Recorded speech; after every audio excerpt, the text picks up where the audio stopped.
Hay lugares en este mundo donde el tiempo no funciona como debería, donde las leyes de la física se doblan, donde lo imposible se vuelve rutina. En el municipio de San Fernando, Tamaulipas, existe una puerta de acero que desafía toda lógica. Una puerta que permanece sellada durante una década completa y que cada 10 años, en la misma fecha exacta, se abre sola. Nadie sabe por qué, nadie sabe cómo, pero todos saben lo que pasó la última vez que alguien cruzó ese umbral. 3 personas entraron en 2015, solo una salió, y lo que esa persona trajo consigo cambió todo lo que creíamos saber sobre aquel lugar. Hoy, 10 años después, la puerta volverá a abrirse, y esta vez alguien está esperando del otro lado. Si quieres descubrir qué secretos guarda esta puerta y por qué algunos dicen que no debería abrirse nunca más, suscríbete a Ecos del Silencio. Porque lo que estás a punto de escuchar no aparecerá en ningún archivo oficial. La verdad siempre ha estado ahí, sellada detrás de 3 toneladas de acero oxidado, esperando. La carretera que conecta San Fernando con el ejido de Santa Rita es una línea recta de asfalto agrietado que atraviesa kilómetros de tierra seca y mezquite. Durante el día, el calor convierte el paisaje en una ilusión líquida donde el horizonte tiembla como si el mundo entero estuviera a punto de desvanecerse. Pero es en las noches cuando este lugar revela su verdadera naturaleza. Cuando el viento sopla desde el norte, trae consigo un sonido metálico, como si algo enorme respirara en la oscuridad. Los locales lo conocen. Lo han escuchado toda su vida. Es el sonido de la puerta. La estructura está ubicada exactamente en el kilómetro 17 de esa carretera, escondida detrás de una colina baja cubierta de nopaleras. No aparece en ningún mapa. No hay señalización, no hay camino oficial que lleve hasta ella, pero todos en la región saben exactamente dónde está. La puerta mide 4 metros de altura por 3 de ancho, hecha de acero industrial tan grueso que ninguna herramienta conocida ha podido cortarlo.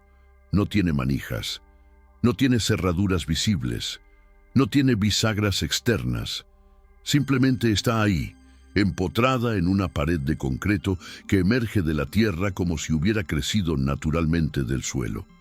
Lo más perturbador no es la puerta en sí, sino lo que la rodea. Un círculo perfecto de tierra estéril de 20 metros de diámetro donde nada crece, ni hierba, ni insectos, ni siquiera hongos. El análisis del suelo realizado en 1987 mostró niveles normales de nutrientes, pH equilibrado, ningún contaminante. Sin embargo, cualquier semilla plantada en ese círculo muere en menos de 48 horas. Los animales no se acercan, los pájaros no vuelan sobre ella. Y cuando el viento sopla, se detiene exactamente en el borde de ese círculo, como si hubiera chocado contra una pared invisible. La primera mención documentada de la puerta aparece en un informe militar de 1965. Un destacamento del ejército mexicano realizaba patrullajes de rutina en la zona cuando el sargento Héctor Medina reportó haber encontrado una estructura anómala. En su informe, escrito con letra temblorosa, describió la puerta como algo que no debería existir. Escribió que el metal parecía nuevo a pesar de estar cubierto de óxido, que podía sentir vibraciones provenientes del otro lado, como si algo masivo se moviera en las profundidades. Pero lo que más lo perturbó fue la inscripción. Tallada en la parte superior de la puerta, apenas visible bajo décadas de corrosión, había una fecha, 15 de octubre. No incluía año, solo día y mes. Como si el año no importara, como si este evento se repitiera más allá del tiempo lineal que conocemos. Medina intentó forzar la apertura. Usó palancas, martillos, incluso explosivos pequeños. Nada funcionó. La puerta no tenía ni un rasguño. Frustrado y cada vez más nervioso por las vibraciones que solo él parecía sentir, Medina abandonó el lugar. Esa noche, en su diario personal, escribió algo que su familia descubriría años después de su muerte. No sé qué hay detrás de esa puerta, pero sé que no quiere que me vaya. Puedo sentirlo observándome incluso ahora, a kilómetros de distancia. Esa puerta no fue construida para mantenernos fuera, fue construida para mantener algo adentro. 10 años después, el 15 de octubre de 1975, un pastor de cabras llamado Esteban Rivas estaba buscando 3 animales perdidos cuando encontró la puerta. Pero esta vez era diferente. La puerta estaba abierta, no completamente, sino entreabierta, dejando una rendija de oscuridad absoluta que parecía absorber la luz del día.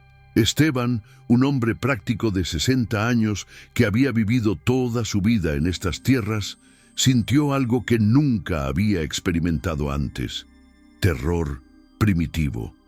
El tipo de miedo que nuestros ancestros sintieron en las cavernas, cuando algo con dientes afilados acechaba en la oscuridad.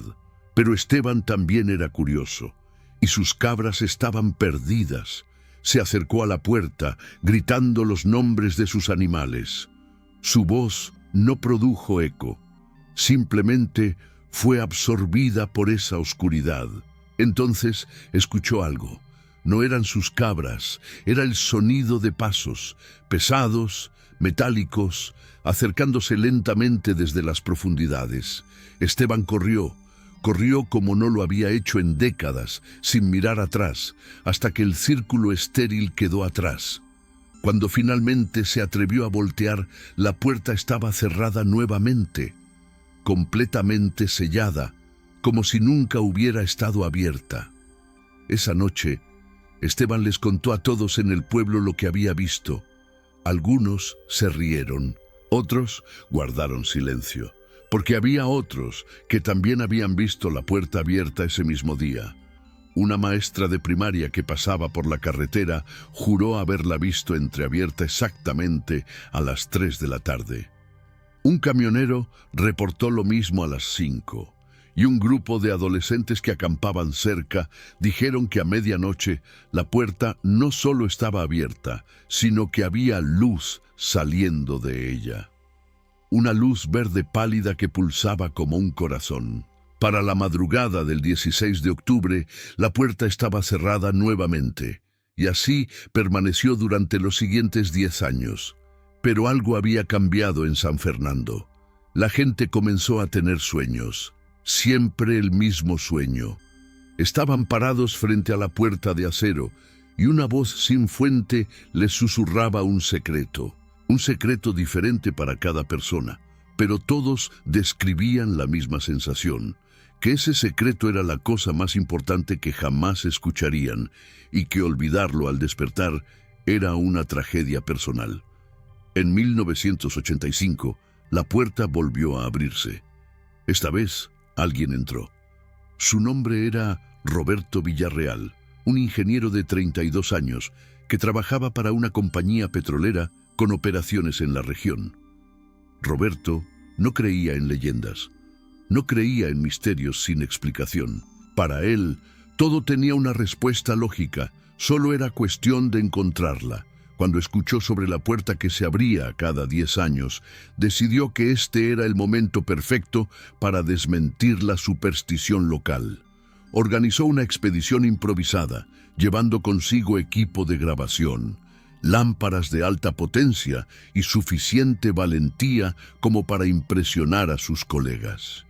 El 15 de octubre de 1985, a las 9 de la mañana, Roberto llegó al sitio acompañado de su mejor amigo, un geólogo llamado Mauricio, y de su novia, Elena, una fotógrafa profesional. Los tres estaban emocionados, casi eufóricos. Esto sería una aventura, una historia que contar en fiestas, evidencia fotográfica de que no había nada sobrenatural en Tamaulipas, solo estructuras abandonadas y folclore exagerado. La puerta estaba cerrada cuando llegaron, Roberto revisó su reloj cada 5 minutos, documentando todo en una grabadora de audio. En la cinta, que fue recuperada años después, se puede escuchar su voz confiada, casi burlona, haciendo chistes sobre fantasmas y leyendas urbanas.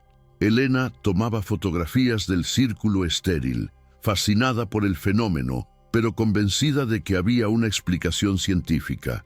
Mauricio tomaba muestras del suelo, murmurando sobre posibles contaminantes o compuestos químicos no descubiertos. A las 3 de la tarde exactamente algo cambió. En la grabación se escucha cómo los tres se quedan en completo silencio. Después, la voz de Roberto, ahora sin rastro de humor, está temblando. La puerta está temblando. El sonido metálico que siguió fue ensordecedor, como si toneladas de maquinaria antigua despertaran después de una década de sueño. Y entonces, lentamente, imposiblemente, la puerta comenzó a abrirse hacia adentro. Lo que reveló no era un edificio, ni un túnel, ni ninguna estructura que pudiera explicarse con arquitectura convencional. Era oscuridad. Oscuridad absoluta que parecía tener profundidad infinita. Las lámparas de Roberto, que podían iluminar hasta 200 metros, no lograban penetrar más allá de 3 o 4 metros en ese vacío.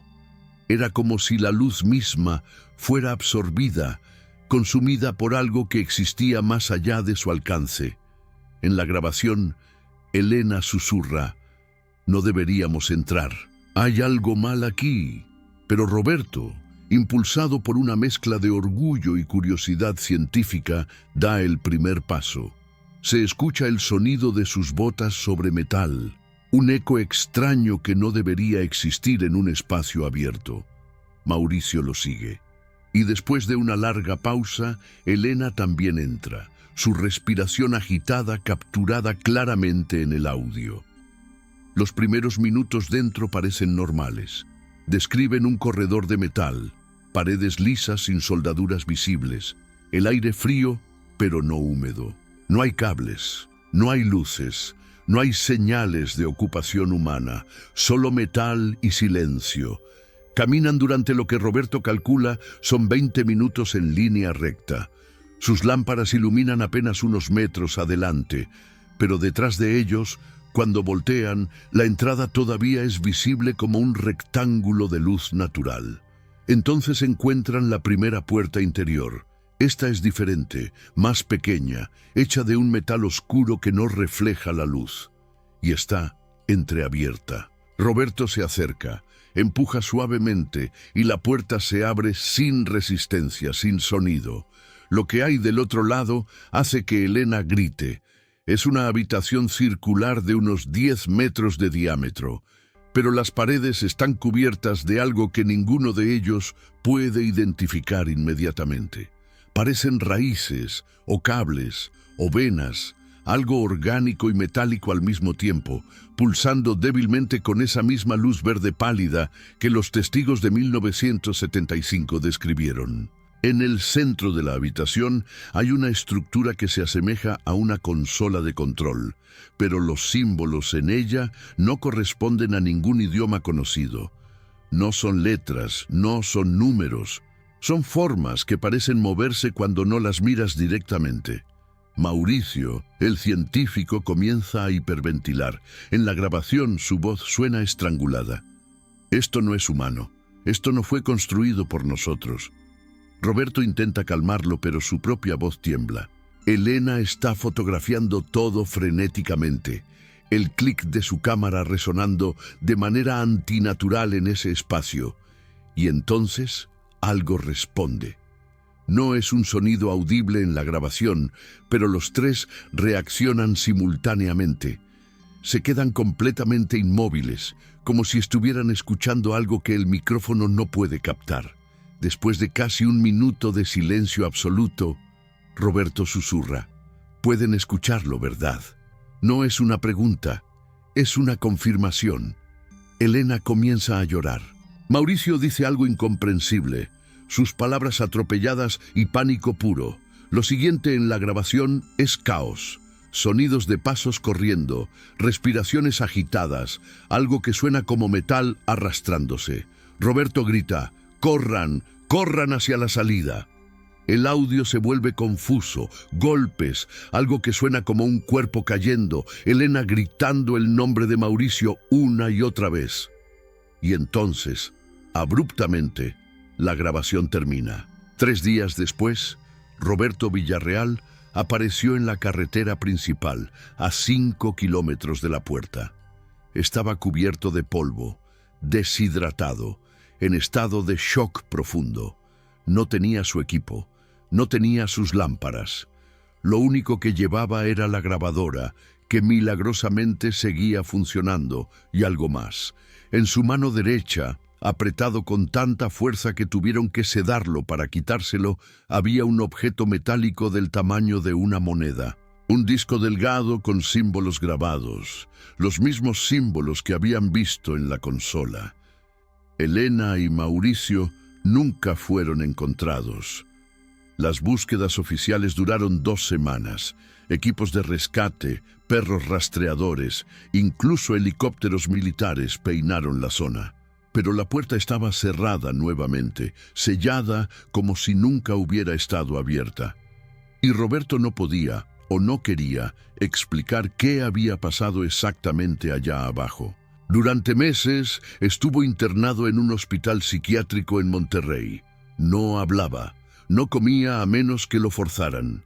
Solo miraba por la ventana, sosteniendo ese disco metálico que las autoridades nunca lograron quitarle permanentemente. Cada vez que intentaban separarlo del objeto, Roberto entraba en convulsiones tan violentas que temían por su vida. Fue su hermana, Patricia, quien finalmente logró que hablara. Una tarde de marzo de 1986, 5 meses después del incidente, Roberto la miró con ojos que parecían haber envejecido décadas y dijo: «No están muertos, están esperando, como todos los demás que entraron antes, esperando a que la puerta vuelva a abrirse». Las palabras de Roberto abrieron una investigación que las autoridades habían intentado mantener en secreto.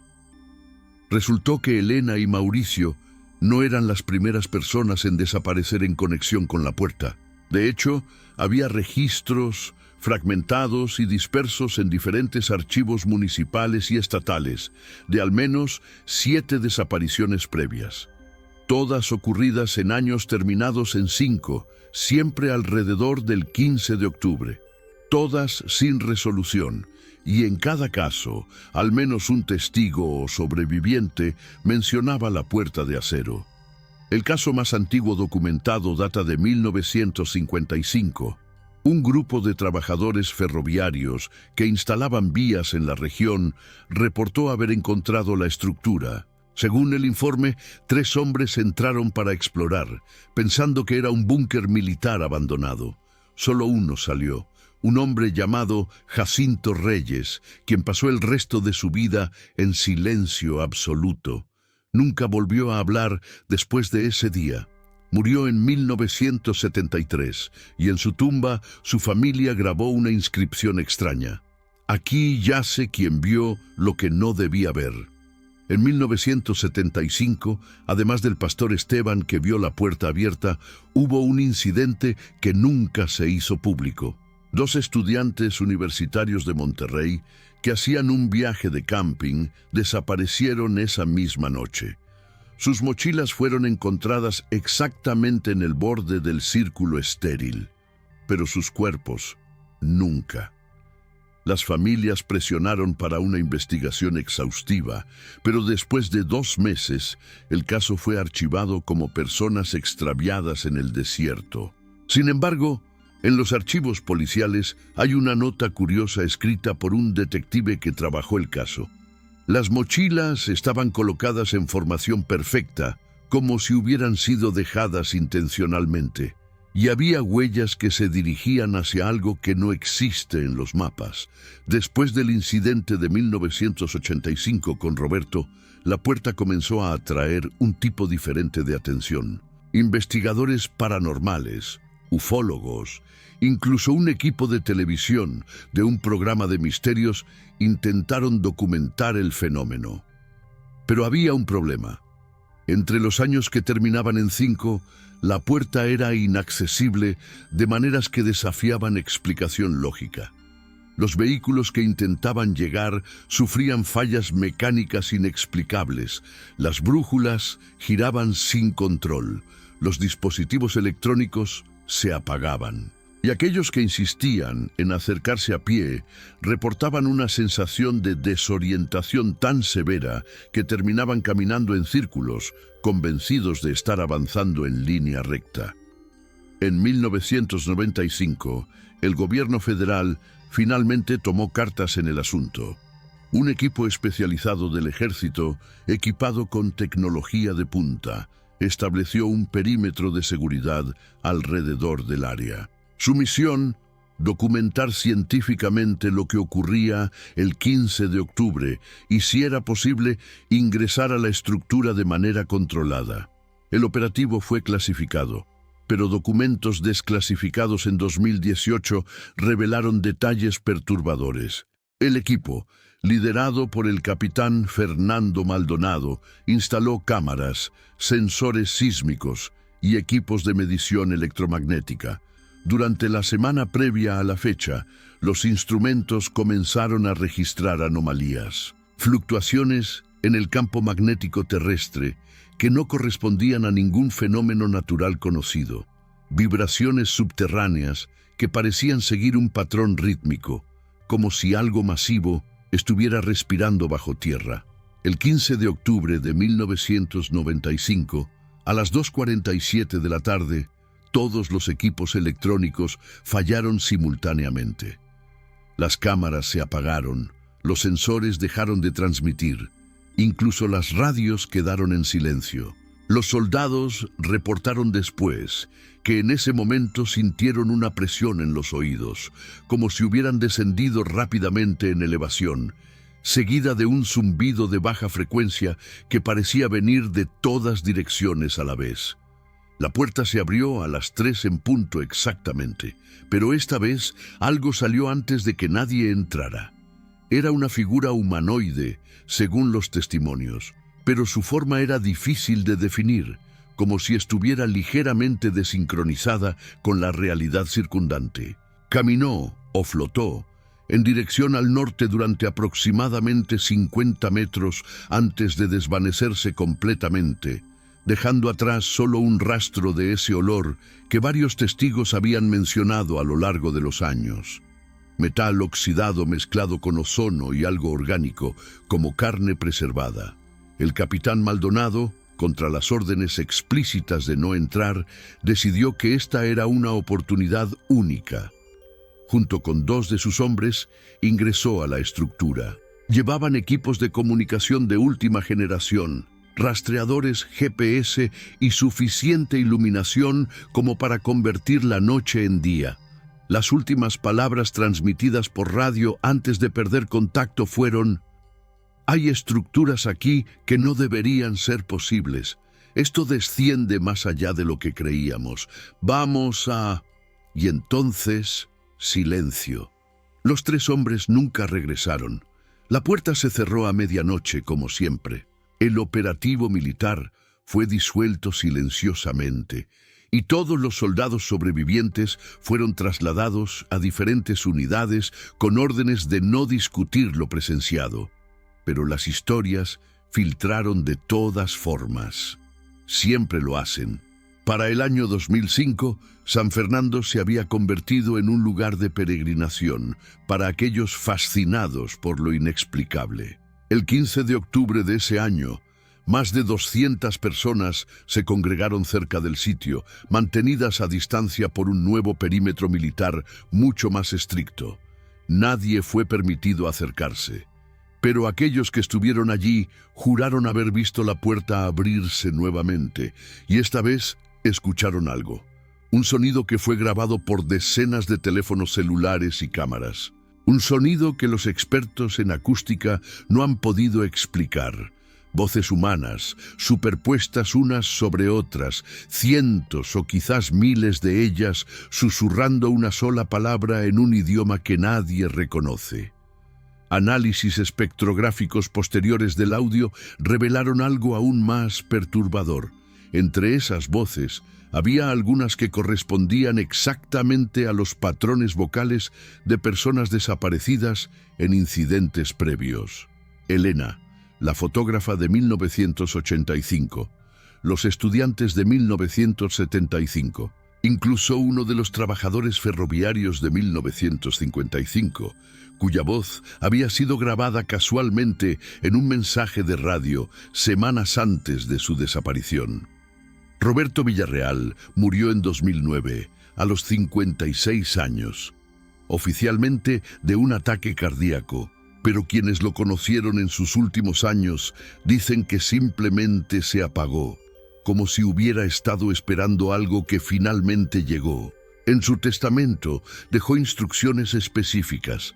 El disco metálico que había traído de la puerta debía ser enterrado con él. Pero cuando abrieron su ataúd para el funeral, el disco había desaparecido. Lo que encontraron en su lugar fue una fotografía imposible. Era Elena, pero no la Elena de 1985. Era Elena tal como se vería en 2009, 24 años después de su desaparición. Estaba en algún tipo de habitación metálica, iluminada por esa luz verde característica. No estaba sonriendo, no estaba llorando. Simplemente miraba directamente a la cámara con una expresión de profunda resignación, y detrás de ella, apenas visibles en la oscuridad, había otras figuras, docenas de ellas, todas mirando hacia adelante, todas esperando. Hoy es 15 de octubre de 2025, hace exactamente 10 años desde la última vez que la puerta se abrió. Y hay alguien que ha estado esperando este día durante toda su vida. Su nombre es Patricia Villarreal, la hermana de Roberto.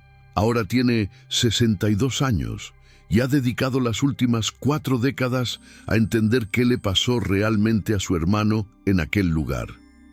Ha compilado testimonios, ha estudiado los pocos documentos desclasificados, ha entrevistado a cada persona que tuvo algún contacto con la puerta y ha llegado a una conclusión que desafía todo lo que creemos saber sobre la realidad. Patricia ha estado acampando cerca del sitio durante la última semana, burlando de alguna manera el nuevo perímetro de seguridad que las autoridades establecieron. A las 6 de la mañana de hoy, instaló una cámara de transmisión en vivo apuntando directamente a la puerta. La transmisión ha estado activa durante horas y miles de personas alrededor del mundo están observando, esperando. Porque según los cálculos de Patricia, basados en décadas de patrones observados, la puerta debería abrirse hoy a las 3 de la tarde. En su último video, grabado hace 2 horas, Patricia explicó lo que cree que es realmente la puerta. No es una estructura construida por humanos, no es tecnología extraterrestre. Es algo mucho más antiguo y mucho más perturbador. Es un punto de intersección entre diferentes estados de tiempo. Un lugar donde el pasado, presente y futuro existen simultáneamente y donde las reglas normales de causalidad no aplican. Según su teoría, aquellos que entran a la puerta no desaparecen exactamente. Son desplazados a otros estados temporales, existiendo en múltiples momentos a la vez. Por eso las voces grabadas en 2005 incluían a personas desaparecidas en décadas diferentes. Por eso Roberto trajo ese disco del futuro. Por eso Elena apareció en esa fotografía imposible, envejecida 24 años a pesar de haber desaparecido. Todos ellos están atrapados en un bucle temporal, reviviendo el momento de su entrada una y otra vez, conscientes de todas las iteraciones pero incapaces de romper el ciclo. Y Patricia cree que hoy, en esta apertura específica, hay una oportunidad para romper ese ciclo, porque según sus cálculos, este es el 10º ciclo desde que la puerta fue documentada por primera vez. Y el número 10 tiene significancia en los símbolos del disco que Roberto trajo. Patricia ha pasado años descifrando esos símbolos con la ayuda de lingüistas, matemáticos, incluso místicos. Y todos llegaron a la misma conclusión. Los símbolos son instrucciones. Un manual de operación. Son las 2 de la tarde. La transmisión en vivo muestra la puerta, inmóvil bajo el sol implacable de Tamaulipas. El contador de espectadores supera las 50.000 personas. Los comentarios se desplazan demasiado rápido para leerlos, pero el sentimiento es universal.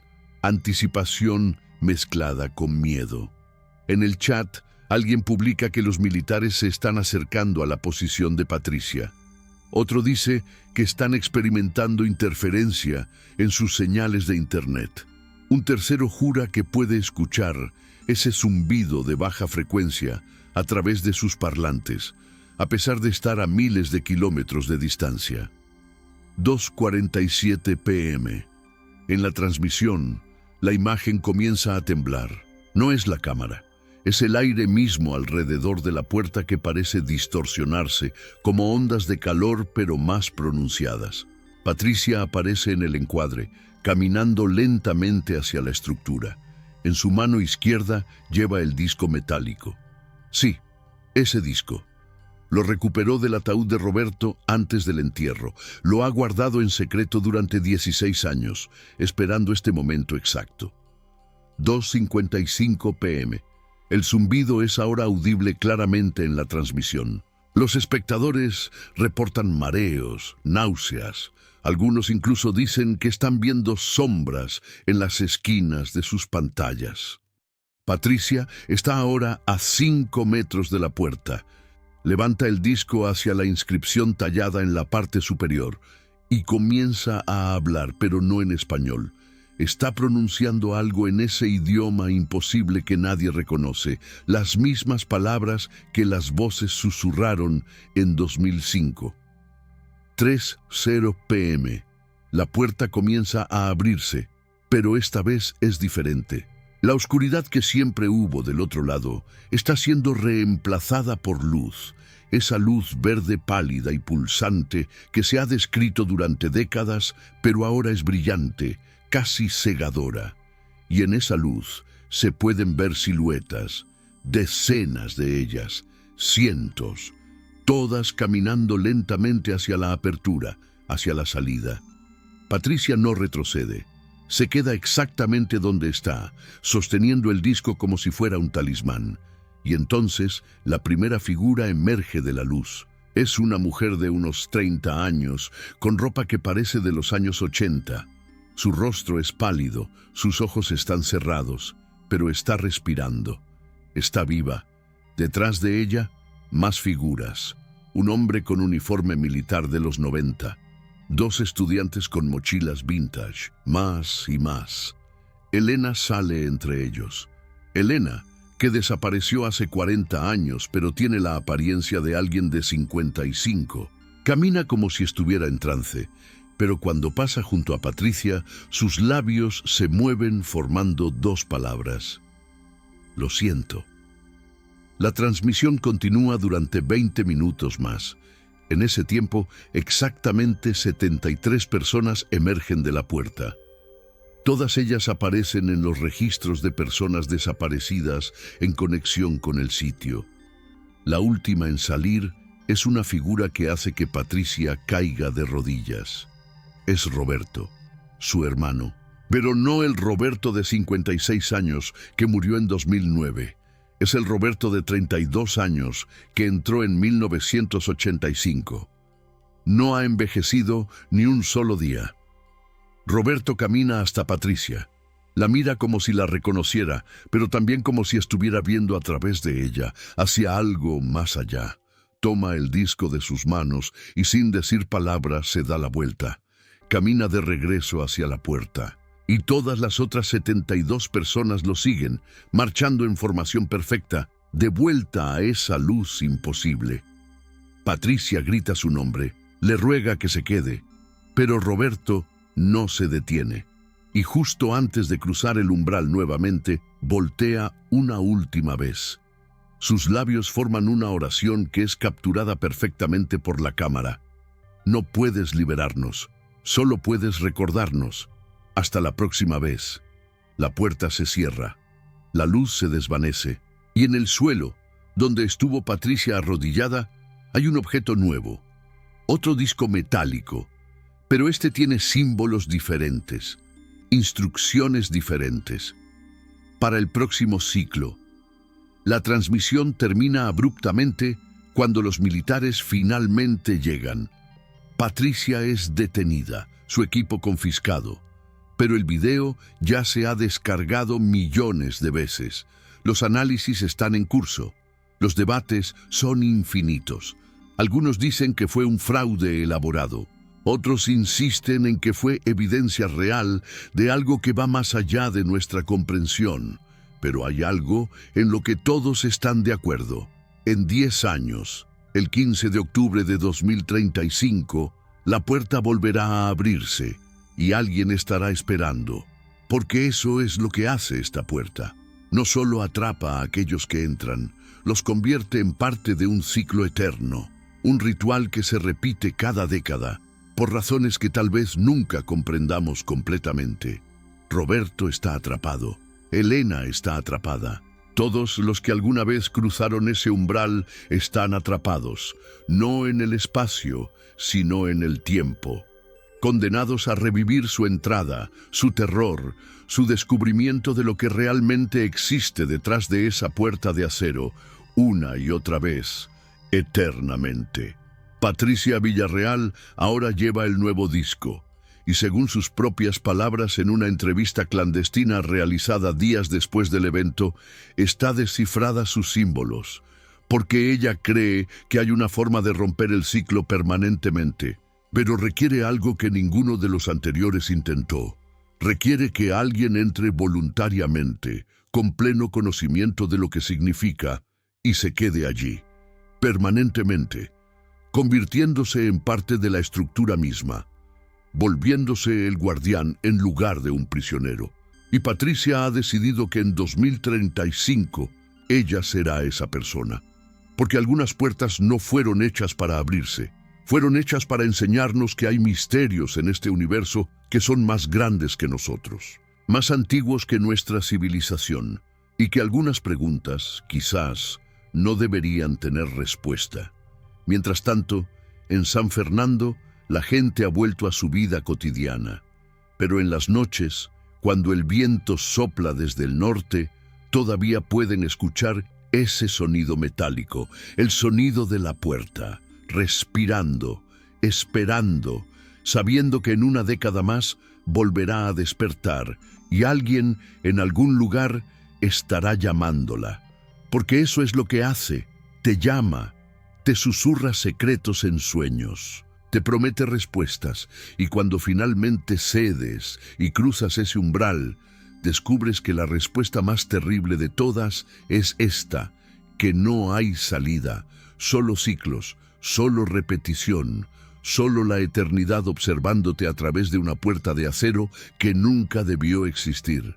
Si esta historia te ha hecho cuestionar qué otros lugares en el mundo guardan secretos similares, suscríbete a Ecos del Silencio y activa la campanita. Porque estamos investigando otros sitios, otras puertas, otros umbrales donde la realidad se dobla. Y lo que descubramos lo compartiremos solo con aquellos que estén dispuestos a mirar más allá de lo que se supone que debemos saber. La próxima historia podría estar más cerca de ti de lo que imaginas.